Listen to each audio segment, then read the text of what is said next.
السلام علیکم ورحمۃ اللہ وبرکاتہ۔ بسم اللہ الرحمن الرحیم، الحمد للہ رب العالمین وبہ نستعین، والصلاة والسلام علی رسولہ الامین نبینا محمد وعلی آلہ واصحابہ اجمعین، اما بعد۔ معزز حاضرین، آج کی اس مجلس میں ہم ایک اور جرنیل صحابی اور رسول اکرم صلی اللہ علیہ وسلم کے رشتہ دار حضرت عبداللہ بن جحش رضی اللہ تعالیٰ عنہ کا تذکرہ کریں۔ عبداللہ بن جحش رضی اللہ تعالیٰ عنہ کون ہیں؟ ان کا نام عبداللہ بن جحش بن رعاب اسدی ہے اور ان کی کنیت ابو محمد ہے۔ ان کی ماں جو تھی وہ ہیں امیمہ بنت عبد المطلب۔ اس حساب سے عبداللہ بن جحش رضی اللہ عنہ نبی صلی اللہ علیہ وسلم کے کیا ہوئے؟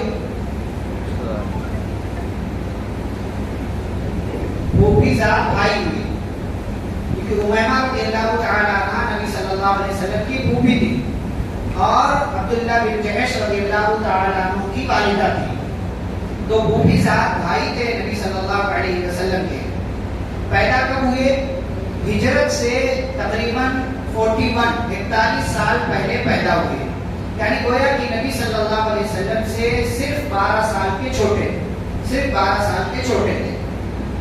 اور پیارے نبی صلی اللہ علیہ وسلم نے جب نبوت و رسالت کا اعلان کیا اور دعوت و تبلیغ کا کام شروع کیا تو یہ اور ان کے دو اور بھائی ابو عبید اور عبید اللہ بن جحش، یہ تینوں بھائی آئے نبی صلی اللہ علیہ وسلم کے پاس اور تینوں نے اسلام قبول کیا، جبکہ آپ صلی اللہ علیہ وسلم ابھی دار ارقم میں منتقل نہیں ہوئے تھے، بلکہ ایسے ہی آپ صلی اللہ علیہ وسلم دعوت کا کام کر رہے تھے۔ یہ تقریباً نبوت کے تیسرے یا چوتھے سال کی بات ہے۔ اور جب 5ویں سال ہجرت حبشہ کا نبی صلی اللہ علیہ وسلم نے حکم دیا تو یہ اور ان کے بھائی عبید اللہ بن جحش اور دیگر لوگ یہ حبشہ کی طرف ہجرت کر کے چلے گئے، حبشہ کی طرف ہجرت کر کے گئے۔ اچھا، حبشہ کی طرف جب ہجرت کر کے گئے تو وہاں پر دو خاص واقعات ہوئے۔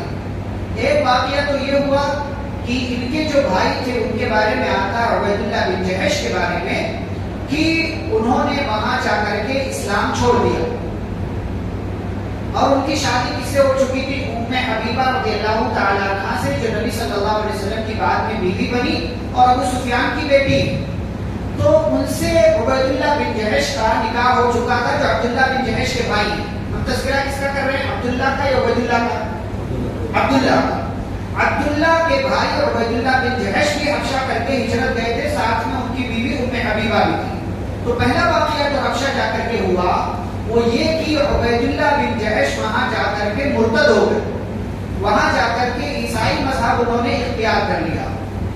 اور ام حبیبہ رضی اللہ تعالیٰ عنہ سے بھی کہا کہ تم بھی یہ دین چھوڑ دو اور عیسائی مذہب اختیار کر لو، لیکن ام حبیبہ رضی اللہ تعالیٰ عنہ نے منع کر دیا۔ اور پھر وہاں سے عبید اللہ بن جحش حبشہ چھوڑ کر کے دوسرے ملک کی طرف چلا گیا، روم کی طرف چلا گیا۔ اور اس طریقے سے ایک بندہ جو نبی صلی اللہ علیہ وسلم کا پھوپھی ذات بھائی ہے، وہ اسلام قبول کرنے کے بعد، صحابی بننے کے بعد، صحابی ہونے کے مقام کو چھوڑ کر کے ایک غیر جو ہے دین اختیار کر لیتا، جو اللہ تعالیٰ کو جو دین اس دور میں اور اس زمانے میں پسند نہیں، عیسائی مذہب اختیار کر لیا اور اس طریقے سے پھر وہ دوسری جانب چلا گیا۔ ام حبیبہ رضی اللہ تعالیٰ نے اپنی بیٹی حبیبہ کو لے کر کے وہی حبشہ میں موجود رہی اور سن 7 ہجری تک وہیں پر موجود رہی۔ اسی درمیان ہی آپ صلی اللہ علیہ وسلم نے حضرت عمرو بن امیہ زمری رضی اللہ تعالیٰ عنہ کو بھیج کر کے ان سے اپنا نکاح پڑھوا لیا تھا، اور جو ہے بیچ میں نائب کا فریضہ حبشہ کے بادشاہ نجاشی نے انجام دیا تھا۔ یہ تو ایک پہلا واقعہ۔ دوسرا واقعہ ہوا تھا کہ یہ لوگ جب ہجرت کر کے حبشہ چلے گئے تھے تو ادھر مکہ میں ایک واقعہ ہوا، اس کا اثر حبشہ تک پہنچا۔ وہ واقعہ یہ ہوا کہ رسول اللہ صلی اللہ علیہ وسلم ایک روز قرآن کی تلاوت کر رہے تھے خانہ کعبہ میں بیٹھ کر کے، اور آپ کے آس پاس مکہ کے بڑے بڑے سردار موجود تھے، بہت سارے لوگ موجود تھے، اور آپ صلی اللہ علیہ وسلم نے سورۃ النجم کی تلاوت کی، اس کی تلاوت کر رہے تھے جو پارہ نمبر 27 ہے۔ اور آپ اس کی تلاوت کے الفاظ جو دیکھیں، جو قرآن کی آیت ہے اس کے الفاظ آپ عربی جاننے والے ایک مطلب بہترین ایک طرح کے الفاظ، ایک طریقے کے الفاظ اور جملے. والنجم اذا هوى ما ضل صاحبكم وما غوى وما ينطق عن الهوى ان هو الا وحي يوحى علمه شديد. ایسے پڑھتے آپ چلے جائیں آخر تک. ایک تو قرآن کے الفاظ، دوسرے اتنے ترتیب سے جمع کیے گئے، اکٹھا کیے گئے الفاظ، پھر پیارے نبی صلی اللہ علیہ وسلم کی آواز، اور پھر سامنے وہ لوگ موجود ہیں جو عربی جاننے والے ہیں. ان سارے آلات کا مکہ کے لوگوں پر اثر ہوا. اور جب نبی صلی اللہ علیہ وسلم تلاوت کرتے کرتے آخری آیت تک پہنچے فَاسْجُدُوا لِلَّهِ وَاعْبُدُوا، تو یہاں جب ہم پہنچتے تو ہم سجدہ کرتے ہیں، سجدے تلاوت کرتے ہیں. آپ صلی اللہ علیہ وسلم سجدے میں گئے اور ساتھ ہی ساتھ ایسا بالکل ماحول سناٹے والا ہو چکا تھا اور ایسے اثر میں آ چکے تھے مکہ کے لوگ کہ وہ بھی سجدے میں چلے گئے. سجدے میں وہ لوگ بھی چلے گئے کہ نبی نے سجدہ کیا ہے، قرآن کے مطلب الفاظ ہیں عربی کے، وہ لوگ سمجھ رہے تھے، سجدے میں گر گئے. کہنے کا مطلب یہ ہے کہ یہ جو بات ہوئی یہ تھوڑی سی گھما پھرا کر کے حبشہ بھی پہنچی کہ مکہ کے لوگوں نے اسلام قبول کر لیا ہے. کبھی کبھی کیا ہوتا ہے نا، ایک چھوٹا سا واقعہ ہوتا ہے، اس کا کوئی اثر نہیں ہوتا، لیکن اس کو کسی اور واقعے سے جوڑ کر کے یا کچھ اور سمجھ کر کے وہ ہم اور کسی اور ٹائٹل کے ساتھ اپنے سماج میں، سوسائٹی میں شیئر کرتے ہیں. تو ایسے یہ واقعہ بھی پہنچا اور حبشہ جو ہجرت کر کے مسلمان گئے تھے ان کو یہ معلوم ہوا کہ مکہ کے کافروں نے اسلام قبول کر لیا. اب یہ سوچا کہ بھائی وہ لوگوں نے اسلام قبول کر لیا ہے تو یہاں رہ کر کے ہمارا فائدہ کیا ہے. تو یہ سارے لوگ جو ہے حبشہ سے مکہ واپس آنے لگے. جب مکہ واپس آنے لگے تو مکہ پہنچنے سے تھوڑا سا پہلے ہی یہ خبر انہیں غلط معلوم ہوئی اور یہ پتا چلا کہ یہ صرف افواہ تھی، اس کی کوئی حقیقت نہیں ہے. تو جب حقیقت معلوم ہوئی کہ یہ خبر جھوٹی تھی تو اکثر لوگ تو واپس چلے گئے حبشہ اور کچھ لوگ مکہ میں آ گئے اور پھر یہیں آ کر کے رہنے لگے. انہی لوگوں میں عبداللہ بن جحش رضی اللہ تعالیٰ عنہ بھی تھے جو حبشہ ہجرت کر کے گئے تو تھے لیکن واپس آ گئے اور پھر مکہ میں رہنے لگے.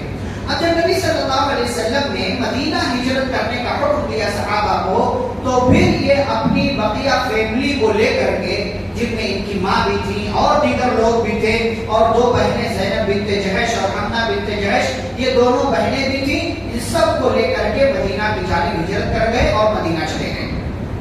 اور مدینہ جب پہنچے تو اس سے پہلے ہم تذکرہ کر چکے ہیں کہ عاصم بن ثابت رضی اللہ تعالیٰ عنہ انصاری صحابی تھے اور عبداللہ بن جحش مہاجر صحابی تھے. دونوں صحابہ کے درمیان بھائی چارے کا رشتہ نبی صلی اللہ علیہ وسلم نے قائم کیا. جب مدینہ پہنچے تو یہاں مکہ کے بارے میں عبداللہ بن جحش رضی اللہ عنہ کو ایک خبر ملی. وہ خبر کیا تھی؟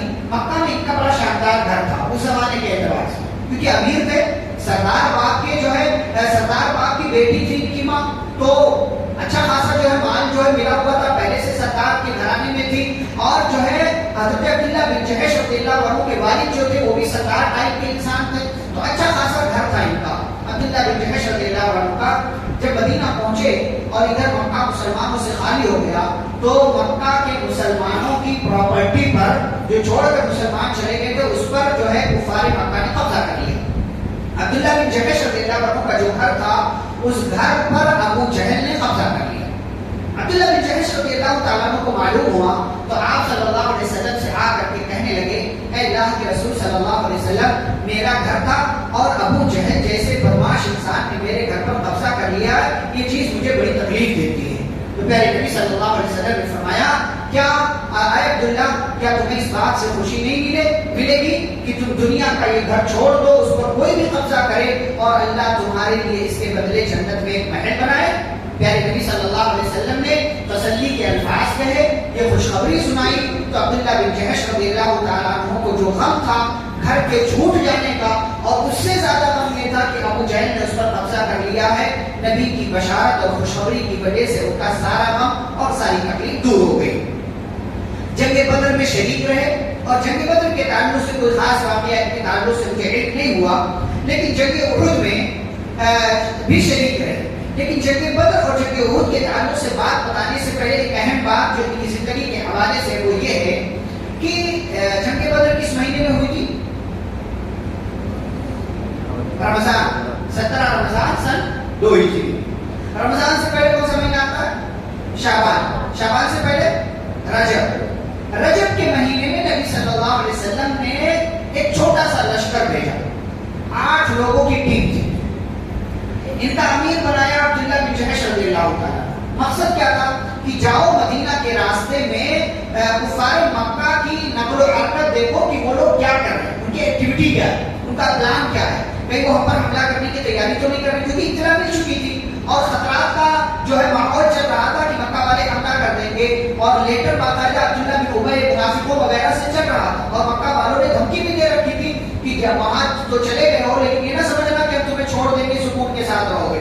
تو نبی صلی اللہ علیہ وسلم نے اسی مقصد کے تحت ان 8 لوگوں کو بھیجا کہ جاؤ مکہ والوں کی نقل و حرکت دیکھو، لیکن آپ صلی اللہ علیہ وسلم نے بتایا نہیں کہ مقصد کیا، خالی بھیج دیا، ساتھ میں ایک لیٹر دیا اور لیٹر دیتے ہوئے عبداللہ بن جحش رضی اللہ تعالیٰ عنہ کو کمانڈر بنایا، امیر بنایا ان 8 لوگوں کی ٹیم کا۔ اور جانتے ہیں امیر بنانے سے پہلے نبی صلی اللہ علیہ وسلم نے کہا تھا کہ میں اس چھوٹے سے لشکر کا امیر اس بندے کو بنانے والا ہوں کہ جو سب سے زیادہ بھوک اور پیاس برداشت کرنے والا ہے، سب سے زیادہ بھوک اور پیاس برداشت کرنے والے، اس کے اندر برداشت کا مانتا بہت ہے۔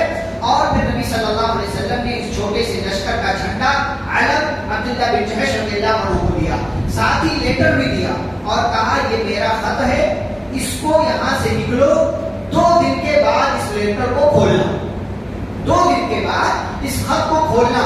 اور اس خط کو جب یہ لوگ آگے روانہ ہوئے، 2 دن گزر گیا، نبی صلی اللہ علیہ وسلم کا لیٹر کھولا عبداللہ بن جحش رضی اللہ تعالیٰ عنہ نے، تو آپ صلی اللہ علیہ وسلم نے اس میں لکھا تھا کہ طائف سے جب آگے بڑھو گے، طائف مکہ سے کتنی دوری پر ہے؟ 110 کلومیٹر، 110 کلومیٹر، وہاں سے آگے پھر مدینہ کا راستہ آتا ہے، اسی طرف سے جاتے تھے لوگ عام طور سے۔ تو کہا کہ جب طائف سے آگے بڑھو گے تو مکہ اور طائف کے درمیان ایک کھجور کا باغ آئے گا، اسی باغ کے پاس قیام کر کے مکہ والوں کی نقل و حرکت دیکھنا اور مزید کوئی کارروائی نہیں کرنا، خالی تمہیں جاسوسی کرنا ہے، اور پھر وہ لوگ کیا کر رہے ہیں آ کر کے مجھے خبر دینا۔ تمام ساتھیوں کو یہ پیغام سنایا نبی صلی اللہ علیہ وسلم کا، اور کہا کہ دیکھو یہ ہمارے اوپر بہت بڑی ذمہ داری آئی ہوئی ہے، کیا تم لوگ اس کے لیے تیار ہو سکتا ہے خطرہ ہمارے لیے کہ کہیں ہم پکڑے جائیں تو مار نہ دیے جائیں۔ تمام صحابہ نے جو موجود تھے، اچھا اس 8 لوگوں کی ٹیم میں ساتھ میں نبی وقاص رضی اللہ عنہ بھی تھے، جو عشرہ مبشرہ میں سے ایک نام ہے، عشرہ مبشرہ میں سے بڑے صحابہ میں سے ایک نام ہے، وہ بھی اس لشکر میں تھے، اس چھوٹی سی ٹیم میں۔ تمام لوگوں نے کہا نہیں ہم راضی ہیں، نبی کا حکم ہمارے لیے، ہماری 1000 جانیں ہوں تو ہم نبی کی اطاعت پر، نبی کے حکم پر قربان کر دیں۔ تمام لوگ تیار ہو گئے اور کارروائی جو شروع ہوئی اور دیکھا جانے لگا، جاسوسی کرنے لگے کہ ایک دن 4 کافر ان کی نظر میں آ گئے، 4 کافروں پر ان کی نظر پڑ گئی۔ اب ان 4 کافروں پر جب نظر پڑی تو ان لوگوں نے سوچا کیا کیا جائے، کیونکہ مہینہ کون سا چل رہا؟ رجب، اور رجب کون سا مہینہ ہے؟ حرمت والا مہینہ، اور حرمت والے مہینے پر حملہ کرنا منع تھا، اور اتفاق دیکھیے کہ وہ رجب کی آخری تاریخ تھی، رجب کی آخری تاریخ۔ تو جب ان لوگوں نے دیکھا تو سوچا اگر ہم حملہ کر دیں تو یہ حرمت والا مہینہ ہے، اور اگر حملہ نہ کریں تو یہ لوگ بھاگ جائیں گے، کیا کیا جائے؟ تو حضرت عبداللہ بن جحش رضی اللہ تعالیٰ عنہ کا نہیں ہم حملہ کریں گے، حملہ کر دیا۔ اب حملہ جب کیا تو ایک کو مار دیا، 2 کو پکڑ لیا اور ایک بھاگ گیا۔ اب ان 2 لوگوں کو پکڑ کر کے خوشی نبی صلی اللہ علیہ وسلم کے پاس ہے۔ کبھی ہم کوئی کام کرتے ہیں نا تو لگتا ہے کہ بہت تیر مارا ہم نے، سارے لوگ ہماری تعریف کریں گے، یہ لوگ بھی سوچ رہے تھے تعریف کریں گے، نبی صلی اللہ علیہ وسلم پہنچے بڑی خوشی کے ساتھ، آپ کو تو پوری بات بتائی تو نبی نے ناراضگی کا اظہار کیا، کہا میں نے تو کارروائی کرنے کا حکم نہیں دیا، میں نے تو بس دیکھنے کے لیے کہا تھا کہ دیکھو لوگ کیا کرتے ہیں، تم لوگوں نے حملہ بھی کر دیا۔ اور اتفاق دیکھیے کہ جب نبی صلی اللہ علیہ وسلم ناراض ہو گئے، اس لیے ایک تو حرمت والا مہینہ چل رہا ہے، دوسرے میری اجازت کے بغیر حملہ کر دیا۔ جب نبی ناراض ہوئے تو صحابہ بھی ناراض ہو گئے ان لوگوں سے۔ صحابہ کیوں ناراض ہو گئے؟ ارے دیکھو یہی وہ لوگ ہیں جنہوں نے نبی کا حکم نہیں مانا، اور کوئی بھی ان سے بات چیت نہیں کر رہا، کوئی آ رہے ہیں لوگ، جا رہے ہیں، دیکھ رہے ہیں، ایسی ترچھی نگاہوں سے دیکھ کر چلے جا رہے ہیں، ارے یہی لوگ ہیں، یہی 8 لوگ ہیں، جہاں بھی کوئی مل رہا ایسی بات، مطلب اپنی اشارے سے، اپنے جو ہے حرکت سے یہی اظہار کر رہا۔ اور ادھر مکہ کی کافروں کو جب علم ہوا کہ حرمت والے مہینے میں مسلمانوں نے کارروائی کے حملہ کیا ہے تو کہا کہ محمد تو ایسا آدمی ہے کہ بڑی بڑی باتیں کرتا ہے اور حرمت والے مہینے کا خیال نہیں کرتا، نعوذ باللہ۔ اس طریقے کی باتیں ہم لوگوں نے، تو اس سے اور زیادہ تکلیف ہوئی عبداللہ بن جہش اور ان کے ساتھیوں کو۔ ایک دن ایسے ہی جو ہے تکلیف میں بیٹھے ہوئے تھے کہ کسی نے آ کر کے خوشخبری سنائی کہ خوش ہو جاؤ، اللہ تعالیٰ نے تمہیں بری کر دیا ہے، اور جو یہ الزام تھا یا یہ جو کارروائی تھی جس کو لوگ غلط سمجھ رہے تھے، اللہ تعالیٰ نے اس کو جسٹیفائی کیا ہے۔ جسٹیفائی کیسے کیا ہے کہ سورۃ البقرہ کیا ہے اللہ تعالیٰ نے نازل کی، جب کافروں نے الزام لگانا شروع کر دیا کہ ان لوگوں نے حرمت والے مہینے کا خیال نہیں کیا، تو اللہ نے کہا کافروں ذرا اپنے آپ کو تو دیکھو، اپنے آپ کو دیکھو کہ تم نے کیسی حرکت کی۔ اللہ نے فرمایا کل قتال فی کبیر، بات صحیح ہے کہ حرمت والے مہینے میں لڑائی کرنا کبیرہ گناہ ہے، لیکن تم اپنی حرکت دیکھو، وصد عن سبیل اللہ وکفر بہ والمسجد الحرام واخراج اہلہ منہ اکبر عند اللہ۔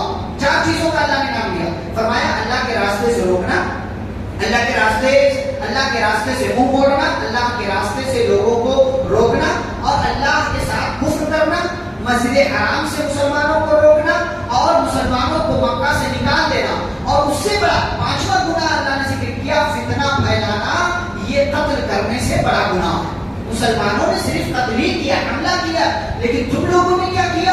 تم لوگوں نے اللہ کی بات کا انکار کیا، اللہ کے راستے سے روکا، اور مسلمانوں کو مسجد حرام سے نکالا، مسلمانوں کو ان کے علاقے سے نکالا، بلکہ فتنہ پھیلایا، اور مسلمان مدینہ پہنچ گئے، اس کے باوجود بھی سکھ کی سانس نہیں لینے دے رہے ان کو۔ تو اللہ نے کہا تم اپنی حرکت دیکھو، اپنے آپ کو دیکھو کہ تم کس طرح کی غلطی کر رہے ہو۔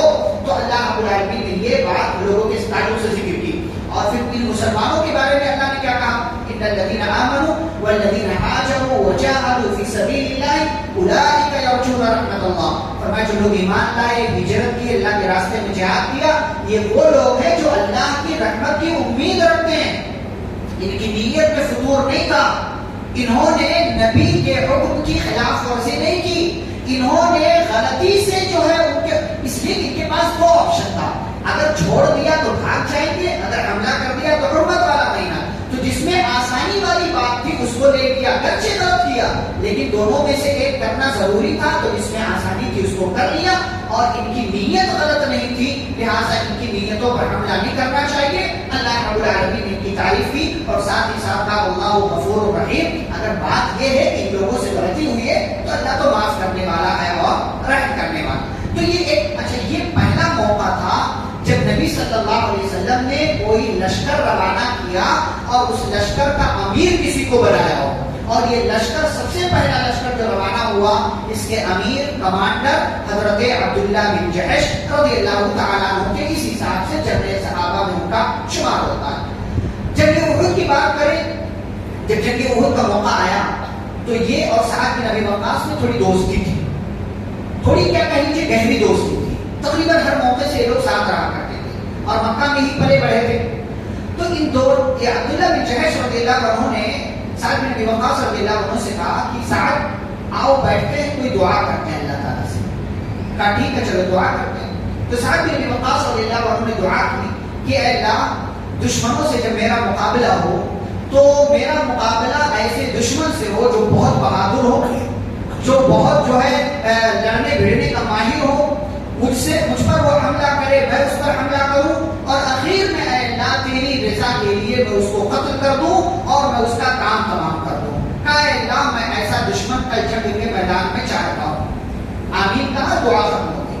عبداللہ بن جہش رضی اللہ عنہ نے دعا مانگی اور کہا اے اللہ میں کل ایک ایسے دشمن سے مقابلہ کرنا چاہتا ہوں جو بہادر ہو، لڑنے بھیڑنے کا ماہر ہو، اور اے اللہ میں تیری رضا کے لیے اس پر حملہ کروں، تجھے خوش کرنے کے لیے اس پر حملہ کروں، وہ مجھ پر حملہ کرے یہاں تک کہ وہ مجھ پر قابو پا جائے، اور اے اللہ وہ مجھ کو شہید کر دے، اور یہ شہادت اے اللہ تیرے لیے ہو، اور کل جب میں تیرے سامنے قیامت کے دن حاضر ہوں تو اے اللہ تو مجھ سے جب سوال کرے کہ اے عبداللہ کہ تم نے ایسی دعا کیوں کی، ایسی تمنا کیوں کی، تو میں کہوں اے اللہ تجھ سے ملاقات کرنے کے لیے تیری محبت کی خاطر، تیری رضا کی خاطر۔ یہ دعا انہوں نے کی، آمین کہا، دعا ختم ہو گئی۔ جنگ کے میدان میں پہنچے، سعد بن ابی وقاص رضی اللہ عنہ کہتے ہیں میری دعا بھی قبول ہوئی، کیونکہ مستجاب الدعوات صحابی تھے، کہتے میری دعا قبول ہوئی اور اللہ نے ایسے دشمن کو میرے مقابلے میں رکھا جو بڑا ماہر تھا، لیکن میں نے اس پر حملہ کیا، اس کا کام تمام کر دیا۔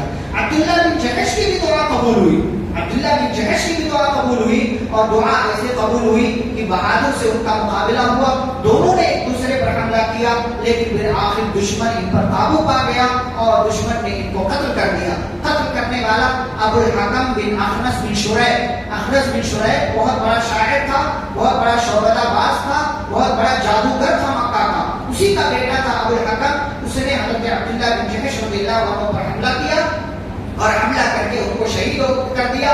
اس طریقے سے ان کی بھی دعا قبول ہوئی۔ اور سعد بن ابی وقاص رضی اللہ تعالیٰ عنہ کہتے ہیں کہ عبداللہ بن جحش کی دعا میری دعا سے کہیں بہتر تھی، اس لیے کہ انہوں نے شہادت کی دعا کی تھی اور میں نے دشمن کو مارنے کی دعا کی تھی۔ دونوں کی دعا صحیح تھی، لیکن کہتے ہیں عبداللہ بن جحش کی دعا زیادہ سچی تھی اور ان کی دعا زیادہ بہتر تھی میری دعا کے مقابلے میں۔ یہی پر ایک واقعہ جانثاری کا نمونہ دیکھنے میں آتا ہے۔ عبداللہ بن جحش کی بہن تھی حمنہ بنت جحش، دو بہنیں تھیں، زینب بنت جحش جو پیارے نبی صلی اللہ علیہ وسلم کی بیوی، اور حمنہ بنت جحش یہ جنگ احد کے میدان میں آئی۔ جب پتا چلا کہ میرے بھائی شہید ہو گئے تو عبداللہ بن جحش اپنے بھائی کو دیکھنے کے لیے آئی۔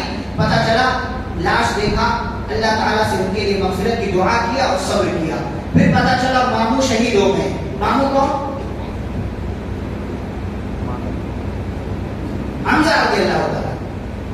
حمزہ رضی اللہ عنہ ماموں بھی شہید ہو گئے تمہارے، گئے دیکھا، صبر کیا، اللہ تعالیٰ سے ان کے لیے مغفرت کی دعا کی، اور پھر پتا چلا شوہر بھی شہید ہو گئے ہیں۔ شوہر کون؟ مصعب بن عمیر رضی اللہ تعالیٰ عنہ کا شوہر بھی شہید ہو گئے۔ جب شوہر کی شہادت کی خبر سنی تو ان کے منہ سے رونے کی آواز نکلی اور چیخ پڑی۔ نبی صلی اللہ علیہ وسلم نے سنا تو کہا واقعی ایک عورت کے لیے اس کے شوہر کی موت اس کے لیے زیادہ دردناک، کربناک اور تکلیف دہ ہوتی ہے، اسی لیے حمنہ کی زبان سے یا حمنہ کے منہ سے یہ آواز نکلی ہے۔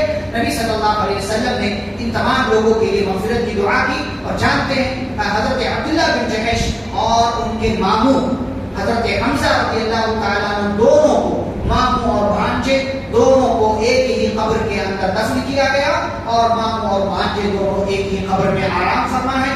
جنگ احد جہاں ہوئی، احد کے دامن میں جو شہدائے احد کی قبر ہے وہیں پر یہ دونوں ماموں اور بھانجے موجود ہیں، اور اللہ رب العالمین کی جنت کے مزے اڑا رہے ہیں۔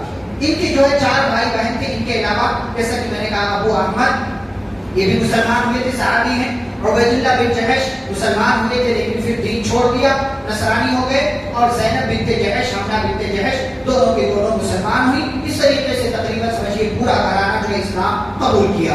حضرت عبداللہ بن جحش رضی اللہ عنہ کی زندگی سے کیا پیغام ملتا ہے؟ سب سے پہلی بات، اللہ اور اس کے رسول صلی اللہ علیہ وسلم کی اطاعت میں ہی نجات ہے۔ جو بندہ اللہ اور اس کے رسول صلی اللہ علیہ وسلم کی اطاعت کرتا ہے اسی کو نجات ملتی ہے اور وہی نجات پانے والا ہے۔ دوسری بات یہ کہ دنیا کی تکلیف یہ تھوڑے وقت کے لیے ہوتی ہے، دنیا کی تکلیف تھوڑے وقت کے لیے ہوتی ہے۔ گھر چھن گیا، مکہ چھوڑنا پڑا، اور ابو جہل نے گھر پر قبضہ کر لیا، تکلیف تھی لیکن وقتی تکلیف تھی۔ آخرت کی جو ہے، آخرت کی جو راحت ہے، جو آرام ہے وہ ہمیشہ والی ہے۔ تو اگر دنیا میں آخرت کے آرام کے لیے تکلیف اٹھانا پڑے تو یہ تکلیف اٹھا لینا چاہیے۔ تیسری بات یہ کہ غلطی کا اعتراف کرنا چاہیے اور اس پر پچھتانا بھی چاہیے۔ حضرت عبداللہ بن جحش رضی اللہ عنہ سے غلطی ہوئی تھی، لیکن جب غلطی معلوم ہوئی، نبی نے پھٹکارا، ڈانٹ پلائی، تو اپنی غلطی کا احساس ہوا اور اپنی غلطی پر نادم اور شرمندہ بھی ہوئے۔ ہمیں بھی اپنی غلطی پر پچھتاوا ہونا چاہیے۔ بہت سارے لوگ ڈھیٹ ہوتے ہیں، غلطی بھی کرتے ہیں اور اس کو جسٹیفائی بھی کرتے ہیں اور اس کے لیے دلیل بھی دیتے ہیں، اس کے لیے بہانے بھی تلاش کرتے ہیں۔ یہ غلط بات ہے۔ غلطی قبول کرے اور غلطی ہو جانے کے بعد اس پر پچھتاوا بھی ہونا چاہیے۔ ایک اور بات، خیال اور سوچ ہمیشہ بلند ہونی چاہیے۔ عبداللہ بن جحش رضی اللہ عنہ جنگ احد میں شریک ہونے سے پہلے شہادت کی دعا کرتے ہیں۔ ہمیشہ سوچ، خیال مثبت ہونی چاہیے اور ہمیشہ یہ خیال اونچا ہونا چاہیے اور اس خیال کے مطابق کوشش بھی کرنا چاہیے۔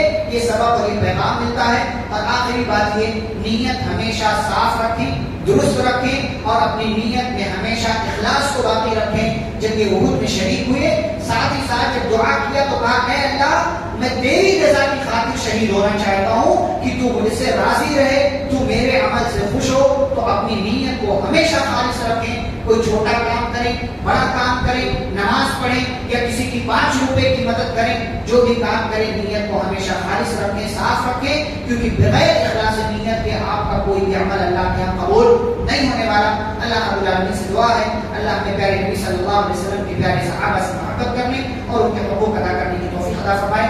آمین. صلی اللہ علیہ وسلم. السلام علیکم ورحمۃ اللہ وبرکاتہ.